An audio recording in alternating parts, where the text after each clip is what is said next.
அந்த கட்டிலுக்கு அடியில் நல்ல பாம்பு இருக்கு, மிதிச்சிடாதீங்க. இங்க என்ன பண்றீங்க? நாங்க காட்டு வழியா காலேஜ் போயிட்டு இருந்தோம். அப்ப எங்களை அம்பளி துரத்துச்சு. உங்களையா?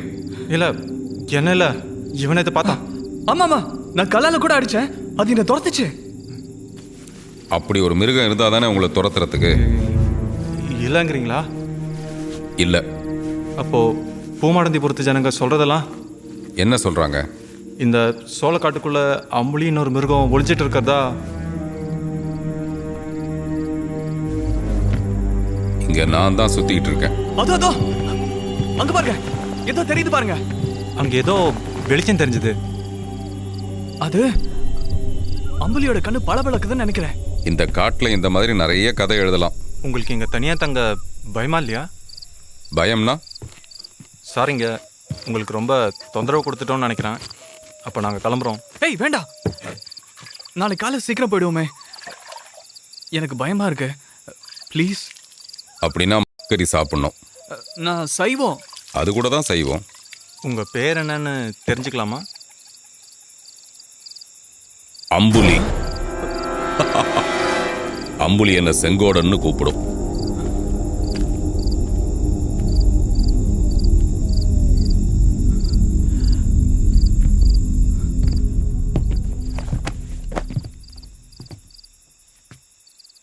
நீ ஒன்று பண்ணு, நீ அந்த கட்டில் படுத்துக்கோ, நான் இந்த புக்கை படிக்கணும். நீ சொன்னாலும் சொல்லனாலும் நான் அதான்டா செய்ய போறேன். உன்னை சைக்கிளை உட்கார வச்சு மிதிச்ச வலி எனக்கு தான் தெரியும்.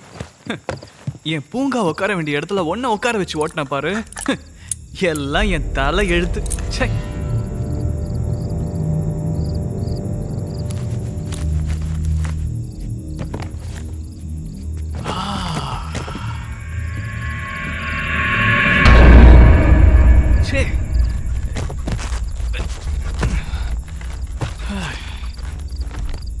பூமாடந்திபுரம் கிராமத்து இலக்கணங்களை இயல்பாய் உள்ளடக்கிய ஒரு அழகான கிராமம். அழகு என்றாலே அதில் லாபத்தும் அடக்கம் என்ற கூற்று உவமை வைப்பது போல் இந்த கிராமத்திலும் சில வினோதங்கள் நடப்பது.